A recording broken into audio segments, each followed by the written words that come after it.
다 같이 사도신경으로 우리 신앙을 고백하겠습니다. 나는 전능하신 아버지 하나님, 천지의 창조주를 믿습니다.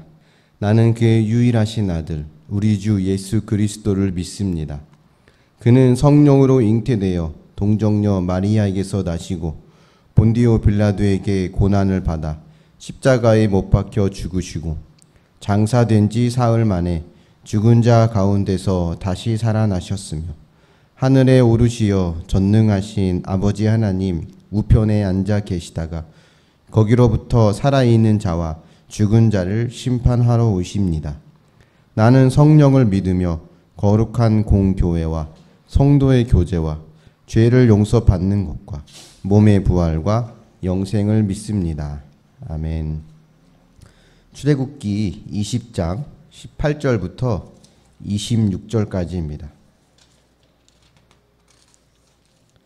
출애굽기 20장 18절부터 26절입니다. 뭇 백성이 우레와 번개와 나팔 소리와 산의 연기를 본지라 그들이 볼 때에 떨며 멀리 서서 모세에게 이르되 당신이 우리에게 말씀하소서 우리가 들으리이다. 하나님이 우리에게 말씀하시지 말게 하소서 우리가 죽을까 하나이다. 모세가 백성에게 이르되 두려워하지 말라. 하나님이 임하심은 너희를 시험하고 너희로 경외하여 범죄하지 않게 하려 하심이니라. 백성은 멀리 서 있고 모세는 하나님이 계신 흑암으로 가까이 가니라. 여호와께서 모세에게 이르시되 너는 이스라엘 자손에게 이같이 이르라. 내가 하늘로부터 너희에게 말하는 것을 너희 스스로 보았으니 너희는 나를 비겨서 은으로나 금으로나 너희를 위하여 신상을 만들지 말고 내게 토단을 쌓고 그 위에 내 양과 소로 내 번제와 화목제를 드리라. 내가 내 이름을 기념하게 하는 모든 곳에서 내게 임하여 복을 주리라. 내가 내게 돌로 제단을 쌓거든 다듬은 돌로 쌓지 말라. 내가 정으로 그것을 쪼면 부정하게 함이니라. 너는 층계로 내 제단에 오르지 말라. 내 하체가 그 위에서 드러날까 함이니라. 아멘. 근데 어제 살펴본 본문에 보면 이스라엘은 십계명을 이제 하나님을 통해 처음 접하게 됩니다. 보통 이스라엘 백성들은 모세가 전해주는 이야기를 들음으로 율법을 접하게 되는데요. 십계명만큼은 하나님께서 직접 말씀해 주십니다. 그러니까 하늘에서 들리는 큰 하나님의 음성으로 십계명을 들은 거죠. 여러분 어땠을까요? 하나님의 음성이 귓가에 명확하게 들린다? 하나님의 임재가 가득한 그 현장이 어땠을 것 같습니까? 매우 황홀하고 은혜가 가득하고 기쁨이 넘치고 그랬을까요? 굉장히 경이롭지 않았을까요? 그런데 이런 우리의 예상과는 달랐던 것 같습니다. 19절에 보면 이스라엘 백성들은 모세에게 부탁하기를 하나님께서 이제는 직접 말씀하시지 않게 해달라고 합니다. 모세 당신이 하나님으로부터 듣고 우리에게 전해달라는 거예요. 왜 그랬을까를 보면 그들은 하나님의 음성을 들으면서 죽음에 대한 공포를 느낍니다. 우리가 죽을까 하노라 라고 그들이 말을 하죠. 하나님의 임재라고 하면 왠지 따뜻한 분위기가 생각납니다. 물론 그럴 때도 있지만 원래 죄인에게 있어서 하나님의 임재는 굉장히 두려운 것입니다.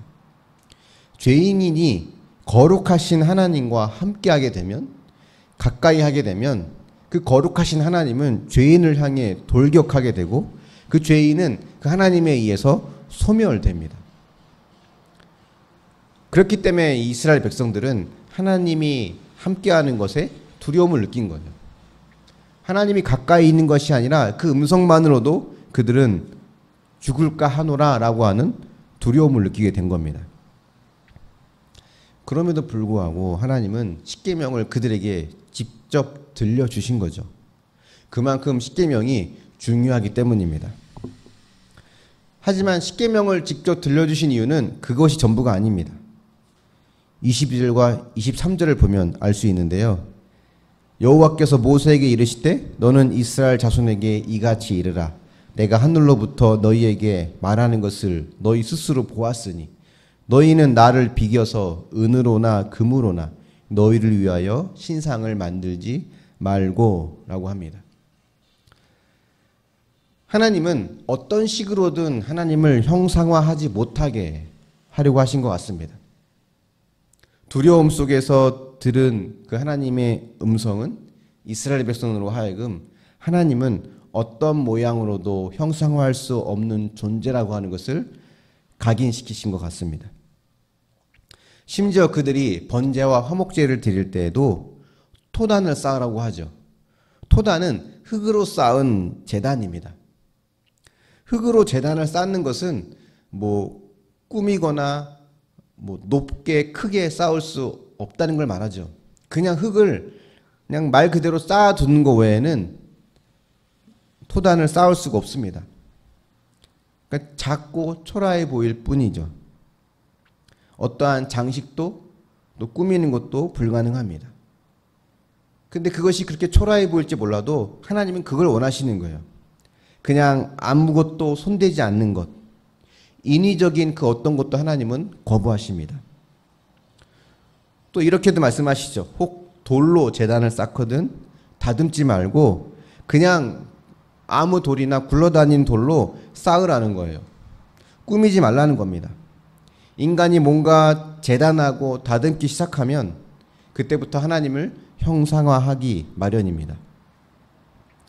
그 이유가 아무리 하나님을 기념하고 높이고 경배하기 위한 것이라고 하는 좋은 명분을 들이댄다 할지라도 하나님을 형상화하는 순간 그것은 하나님을 하나님으로 인정하는 것이 아니라 하나님을 내가 부려먹을 수 있는 종으로 여기는 것이기 때문입니다. 그것은 하나님을 높이는 게 아니에요. 내가 원하는 요구를 들어주는 그저 나의 하수인격으로 전락시키는 겁니다. 하나님을 믿는다고 하는 것은 하나님을 이용해서 내가 원하는 바를 이루는 것을 뜻하지 않습니다. 하나님을 믿는다고 하는 것은 그분이 원하는 바를 이루기 위해서가 아니라 그냥 그분을 사랑하기 때문에 그분을 선택하고 기뻐하는 겁니다. 뭔가 나에게 보상을 해주거나 선물을 주기 때문이 아니라 그냥 하나님 그분이 좋아서 그분을 따르는 거죠. 왜 나에게 이런 고난을 주실까? 왜 나에게 이런 어려움을 주실까? 이것이 이렇게 이런 이유 때문에 고난이 있구나라고 하는 이해와 납득이 아니더라도 이해되지 않는 상황에도 불구하고 하나님은 하나님이시라는 것을 인정하고 100% 옳으신 분임을 인정하는 것. 그게 진짜 믿음이죠. 하나님은 그런 믿음을 원하시는 겁니다. 그렇기 때문에 그 어떤 것도 손을 대지 말고 그냥 어떤 것도 형상하지 말고 그냥 하나님 그 자체로 섬기라는 겁니다. 그런 믿음을 가진 사람을 하나님 기뻐하시고 또 그런 믿음이 있을 때야말로 진정한 화목제와 번제를 드릴 수 있는 겁니다.